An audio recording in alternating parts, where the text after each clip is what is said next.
Hey guys, Brad Gilmore here. Want to give a big shout out to our title sponsor, Walker Texas Lawyer. If you or a loved one have been injured in an accident, whether that be a car, truck, motorcycle accident, or some kind of other issue, hit up Walker Texas Lawyer at 713-552-1117 or walkertexaslawyer.com. Oh, Brad, what have you done now?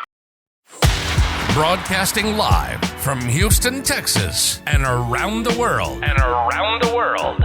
TV host, best-selling author, and radio personality Brad Gilmore brings you a collection of conversations with stars from movies.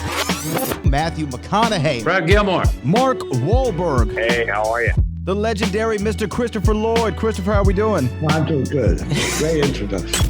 Television. Jimmy Fallon joins us this morning. Jimmy, how you doing, my friend? Good morning. Thank you so much, Brad, for having me. I appreciate this, bud. Kelly Ripa. Brad, thank you for having me. Comedy. Jay Leno joins us. Jay, how you doing? Hey, Brad, what's going on? Chris Tucker is in the building. Chris Tucker, good morning to you. Hey, Brad. Good morning to you. How are you? Gabriel Fluffy Iglesias. Good morning. Music. Lola Monroe. Thank you. Thank you for having me. The legendary frontman of AC/DC, Brian Johnson, joins us right now. Brian, how you doing? Good morning, Brad. What lovely to talk to me, funny lad. Grammy Award winner Maya joins us. How are you? And more. This is The Collection. Now your host, The Boat, Brad Gilmore. And he's joining me on the line right now to talk about the new movie, The Private Eye, which is in theaters here in the Houston, Texas area today. You could call this man and his career legendary and prolific, but somehow those words seem to not still do it justice. The man himself joins us on the line right now, Mr. Eric Roberts. Eric, good morning to you.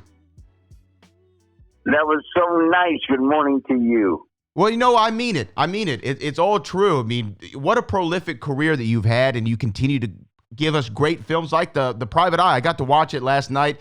People listening, Eric Roberts in the movie. Matt Rife, who's a really big comic, is in the film. He's the lead of the movie. Really fun thing. I feel like I can't say too much about it because it's I don't want to give anything away, but it's a real fun film.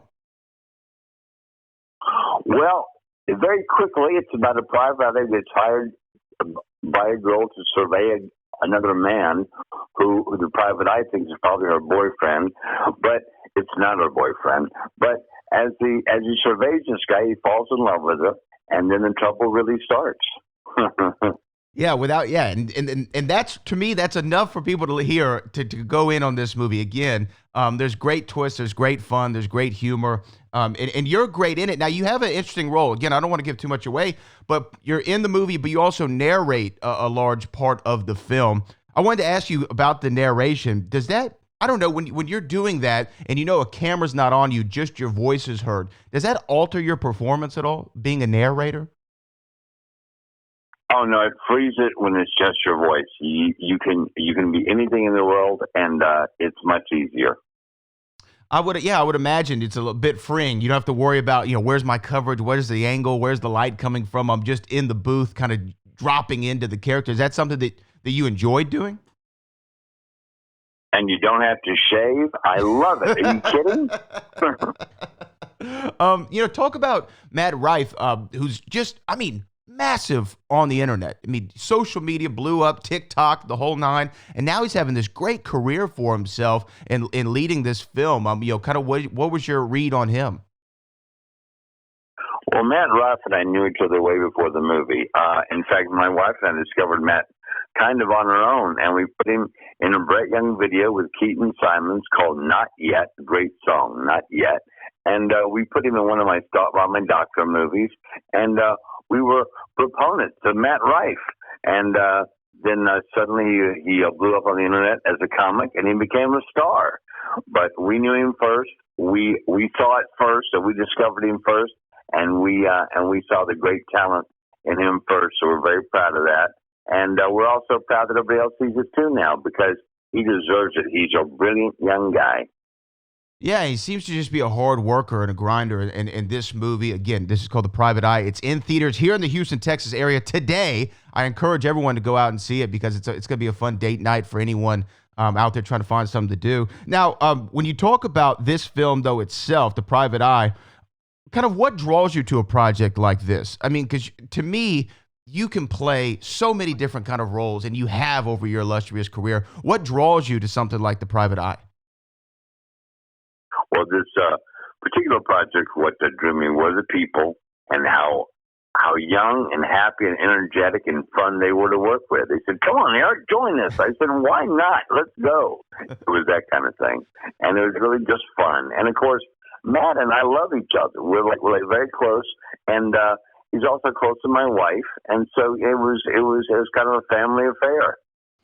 Yeah, I mean, I feel like now kind of you have that freedom in your career to where it's like, is this going to be fun? Like, can I spend a few days on this? Yeah, let's go in. Let's jump in and do it. What's, in the film, there's, again, I'm trying not to give anything away because this movie has really kept me on the edge of my seat because I was trying to figure it out and I didn't, which was great because when, the end comes, I was pleasantly surprised. But there's a scene in the movie that you're in where you deliver this monologue. And while I'm watching the film last night, I honestly said to myself, I don't think I've ever seen somebody so comfortable on camera and just in it than Eric Roberts. And I mean this, and I'm not talking about just in this film. I'm talking about everything I've seen you in. You seem so relaxed on camera. Delivering a monologue like that, do you get any butterflies before they roll camera, or do you just kind of, this is like an old catcher's mitten, it's broken in and you know how to use your tools?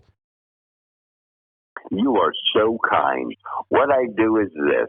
I get all the nerves out when I'm at home alone because I've done this stuff so many times. I know where to put my energies.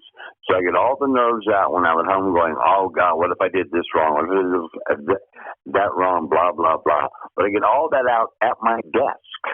All my fears get out at my desk. And then I learn it, and I bring it to set, and I love what I do.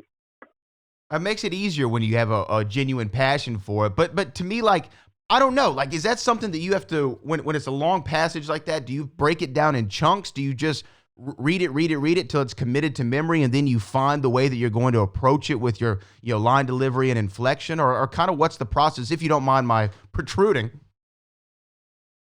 I'd love to tell you, you break it down into what's called beats, and each beat is a part of the story in the monologue. This part is about my mom, this beat. This part is about my brother, this beat. This part is about the car accident, this beat. It's all got different beats. So you learn the beats in the order of them, and then you transition each one from the other.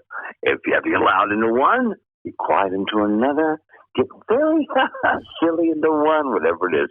But you transition from a beat to beat, and you learn your beats like the verses of the song, and you just learn it by repetition. And most of the time, it's written you well enough that you learn it by fun. So I have the best job on the planet, and I've seen the planet, brother. I've got the best job there is. I believe you. I'll take it from you, Eric Roberts. Now, the movie's called Private Eye. It's in theaters today in the Houston, Texas area. You've been in so many things in your career, as we've talked about. One thing that I'm sure was kind of a fun surprise for you last year, they just released an article, a couple weeks ago, that said the #1 streaming show in the entire world for last year was Suits, which was a show that I watched when it was airing, and a show that you were on quite frequently as a good foil for Harvey Specter was the name of the character. Were you surprised that Suits had this resurgence last year?